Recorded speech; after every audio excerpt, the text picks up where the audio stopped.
Ice. Abundant on Earth and ordinary in our daily lives, yet a rising form of expression and art nowadays. One of London's most popular bars is entirely made out of it.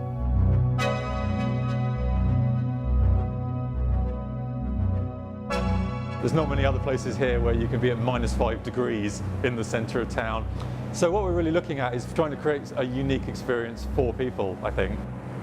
Is ice art getting more or less popular? I mean, we're often asked that. People, we've been here for quite a long time now. Ice Hotel has been around for a quarter of a century. And what we're seeing is, it's often in trends, is it more or less popular? But the experience, the idea of wanting to do something new with your time rather than just go to a restaurant or pub, that is definitely increasing. We're an independent company, but we work directly with Ice Hotel because they are the guys with the ice. They are based in northern Sweden in a village called Yonghao, which is 200 kilometers above the Arctic Circle. And Ice Hotel itself is built on the banks of the Torne River, which is where all of our ice is harvested from. Ice Hotel team, they cut about 500 tons of ice out of the river every year. We take about 40 tons of that to build the ice bar. We're trying to vary up the theme based on what we had the previous years. This year we've gone with what we call Wild in the City, and it's a combination of wild animals, but here in the centre of London. We work with a creative team every year of ice designers and ice builders and artists. So they're coming in. A lot of the work is done in Sweden in the massive warehouses there and brought over here. But then we spend a whole week, 7 days, finishing and shaping the ice, polishing it, getting the sculpture things correct. And that's a team of about 6 to 7 people every year. It takes them a week to do that, pretty much full time.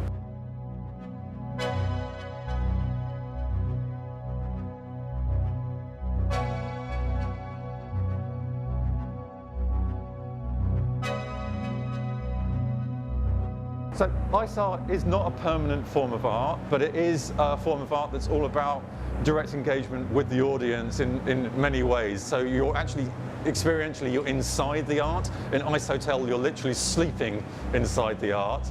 And it's that kind of moment that the artist's looking to create for you. It's very much a two-way dialogue with the audience and creating that kind of an experience. For some artists, the challenge is all about that impermanence of the form. It's not going to be there forever, and that's part of the statement in itself. But as an artist, they're going to want to move on, change, develop their own practice, and ice is an absolutely amazing thing for that because you can always come to it again. Ice is making its way on the special event scene. But what is the work that lies behind an ice sculpture?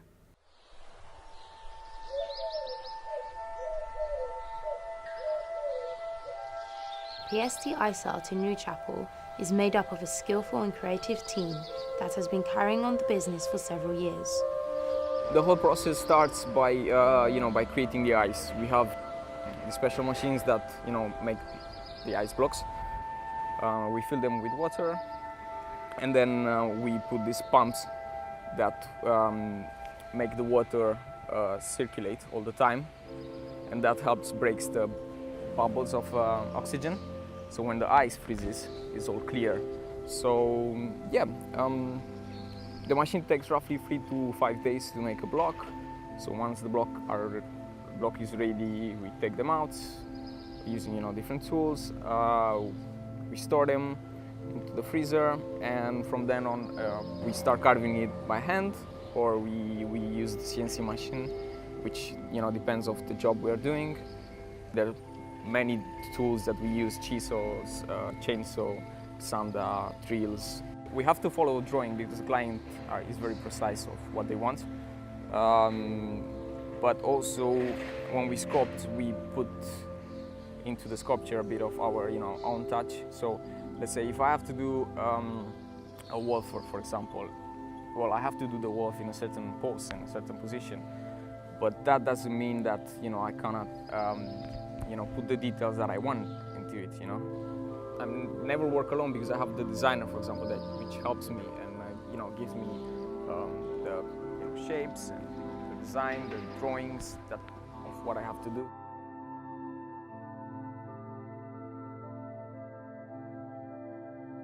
I'm actually responsible of basically putting on paper, on image, whatever the client is asking, to actually bring the concept from idea, then paper, and then to the actualized sculptures. Sometimes it's difficult because the client doesn't really understand the limits of ice, which are a lot, but as well sometimes doesn't really know what you can get the best using ice. So once all these things come together, that is where the sculpture come out, and it comes out brilliantly, usually. So I am an artist myself, and it hasn't become any more a necessity to be in a freezer. It's more, I'm more concentrated on the techie part than the business. With ice is that, yes, it's true that it melts, so it disappears. But if you notice, on standard sculptures, what happens is because it melts, kind of the sculpture itself evolves during the process. So it's like something that you do the beginning of a job, the beginning of the actual piece of art, and then you let it melt, and then temperature does its own course. So what is it that brings an artist to continue sculpting?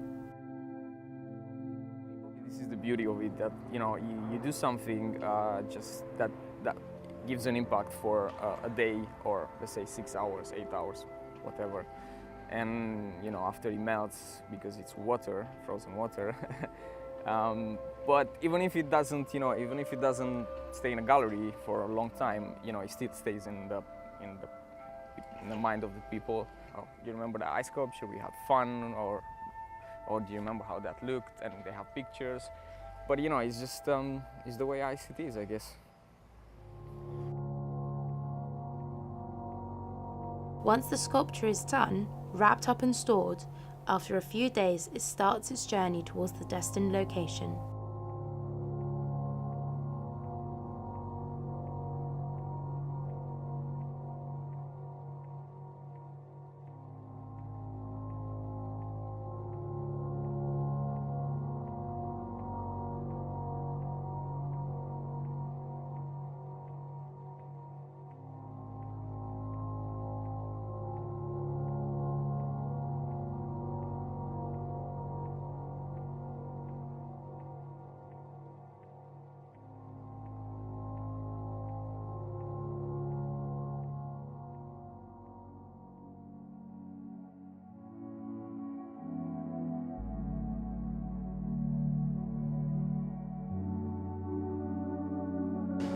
Once the sculpture is done, you have to connect the tubing,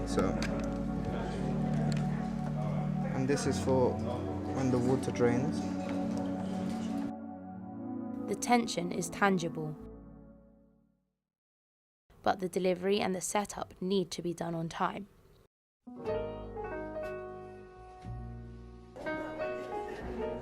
To be honest, it's the art. It's seeing something really beautiful and then knowing that this is the only one that's ever going to exist. And when people see it, they're going to be astonished, and they're going to really like it. The effect it gives to a party is amazing. And just seeing the smile on people's faces really makes you happy and proud of your work at the end of the day.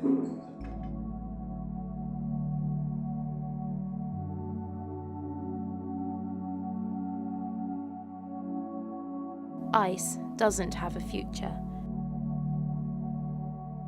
All it has is its past and fleeting present. It lives in the crystallized memories that people preserve of it.